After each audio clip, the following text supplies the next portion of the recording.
I just filmed this whole video and realized I never tapped record, so take two. Hello everyone and welcome back. Of course, I already posted last week my favorite books of 2021, so it is now time for my favorite video to actually watch by other booktubers, and that is my least favorite books of the year. And I'm distracted by this shirt because as much as I love it, why does Target only put the Sailor Moon merch in the men's section? I saw on top of this shirt, they now have Sailor Moon tie-dye sweatpants and a hoodie and t-shirts.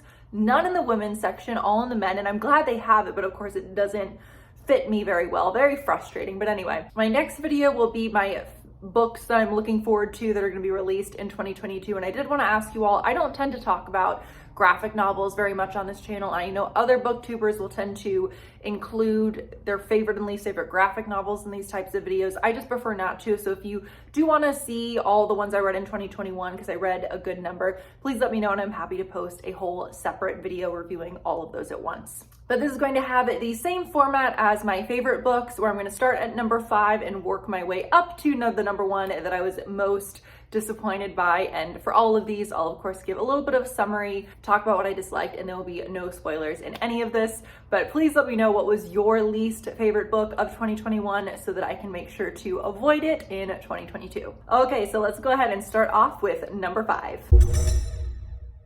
My number 5 least favorite book of the year was The Project by Courtney Summers. Now, the theme you'll see for a lot of these books is that it's not that I thought that they were necessarily horribly written. It's more so just that I was often disappointed because I had so much, what type of sentence was that? Because I really loved another book by the author. So I have reviewed and loved Sadie by Courtney Summers. I know a lot of you loved it as well. Incredibly brutal, young/new adult. Do people use the word new adult anymore? I don't know. But The Project is about Lo Dunham. I always want to say Lena Dunham, but it's about Lo Dunham, who is kind of used to being on her own, and after her parents die in a car accident, her sister B joins this kind of elusive cult called the Unity Project. And I think what has to happen in any type of cult book is even if it's a tiny fraction of yourself, you need to feel that you would maybe end up getting sucked into the cult as well, right? So Midnight Mass, would I get sucked into this cult?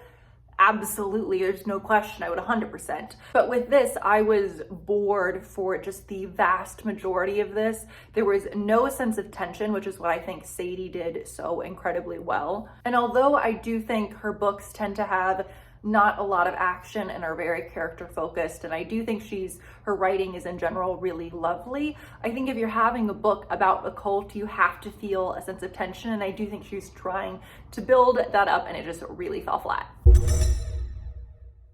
And at number 4, this is the first book I've read by the author, don't know if I'll be checking out anymore, and that is The Sanatorium. This takes place, so I'm looking at my notes because for some of these it's been a long time since I've read them. This takes place in the Swiss Alps, and Ellen Warner is a detective who's having some issues with her job, and she goes up to this sanatorium. It's been converted into a hotel / I believe ski resort, to go see her estranged brother and his fiance. And of course, as I'm sure you can guess, because I just read another book that will probably be in my least favorite books of 2022. I started off the year with a 1-star review, which is 1 by 1, but anyway.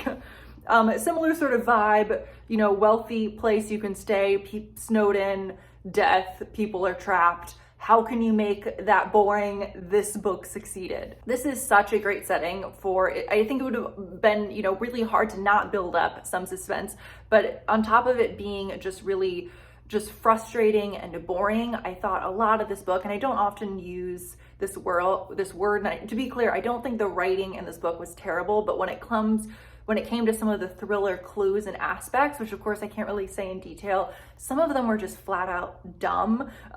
There's a scene with a trail, without giving anything away, it's a trail of nail polish, which is someone's epiphany to something, and it's just ridiculous, would never happen. I think this and the next book that I'm going to talk about really became popular, honestly, because it's a cool concept and had a cool cover that I think attracted a lot of people in. But this is becoming, I've noticed, a pretty popular type of trope or setting for thrillers, this type of setting trapped in some type of ski resort or hotel, and it's just become really rare that I've found a book that does it well. So if you've heard of one that you think does that concept well, please let me know. At number 3 was a book that I did really hate, and that is The Silent Patient.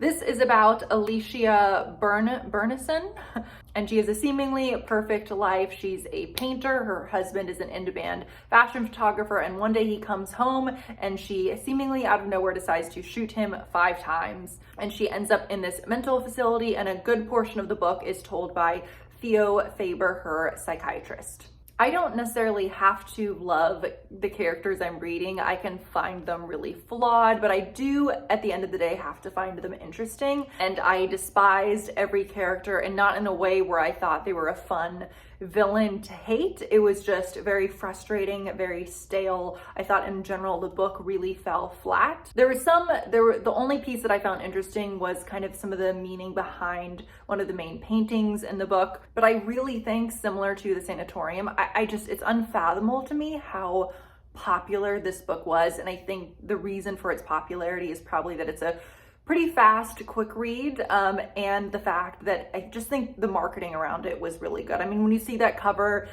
and just you hear what it's about, you do get a little bit sucked in, and I definitely think this is a situation where a book just became so popular simply because of the marketing, but I absolutely despised this. My number 2 least favorite book of the year is going to be no surprise, because I did a full review and comparison against another book that I actually did really love under the same sort of genre, and that is The Final Girl Support Group. Do I think that this is horribly written? No, and I would not say that just because I really was disappointed by this book that I'm not going to read anything by Grady Hendrix. I'll definitely check out his other books, and I think he's going to have another release in 2022, I believe. Again, I'm not going to go in extreme detail on this because I just did a really intense review about it. But this is about a group of middle-aged women who are final girls, who are the sole survivors of these horrific massacres. And one by one, they start getting picked off, and our protagonist is trying to solve what's going on. Somehow, it really feels as if nothing is happening for 80% of this book. Even though there are deaths, there's action, a lot is happening, but somehow he manages to find a way that just nothing occurred. And it just, again, similar to The Silent Patient, really fell flat. But I was more disappointed by this because of how much I really love the Southern Book Club's Guide to Slaying Vampires. This one I thought was lacking a lot of that dark humor that I loved in the former. I know a lot of people did really enjoy this, and I'm very happy for them, but for me, it was a big letdown. And finally, I'm really curious if any of you can guess my number 1. You probably can. And that is You Love Me by Caroline Kepnes. Now, again, I have a full review on this because anytime she comes out with a new book in the series, I almost feel a little bit of obligation to read it and post a review. This, of course, is the next book in the saga of Joe Goldberg. And as a side note, I did watch, and I don't know if I've talked about this on this channel, I did watch this 3rd season of You, and as I do still think season 1 of the TV show is the best, then I would rank number 3, and then I would rank number 2. I absolutely hated season 2 of the show, but I thought season 3 was an uptick. It was so much better. I did say in You Love Me that I despised the book so much. I think, and again, I don't go back and rewatch my videos after I post them, but I think I said in that video that I was not going to read the next book in the series, and then I think I got a couple of comments more or less saying, like, you really should, especially since I was one of those first reviews that posted a review of the book You, and I loved it so much. And I know a lot of you have read most of the books in this series as well. So let me know whether or not you all are done with the series, or if the next time the book comes out, you want me to review it as well. But it's just becoming so incredibly repetitive. And I don't know if it's just that my mindset has changed around Joe since I went back and read You for the first time. I would be really curious to go back and reread You and see if I still enjoy it, but I don't tend to reread books very often, so that probably won't happen, but I am always curious and kind of thinking about that. Okay, so those were all of my least favorite books of 2021, and as I said, 2022 is not off to a good start because my first book review was that 1-star review. I need to someone, and I said this in my review on Goodreads, someone needs to take the Libby app away from me, because as much as I love it, I'll download and read a book simply because I'm a little bit impatient and it'll say it's available in that moment, versus maybe waiting for something that I really am actually excited about. So anyway, the year's not off to a great start, but I am also reading The Push, which I'm liking so far, but very early on. And a lot of you said that was your favorite book of 2021. Again, I hope you all are having a wonderful year, and please, I'm always so curious. I love hearing what people's least favorite books were. So please let me know which book you despise the most in 2021, and I'll see you in my next video. Bye.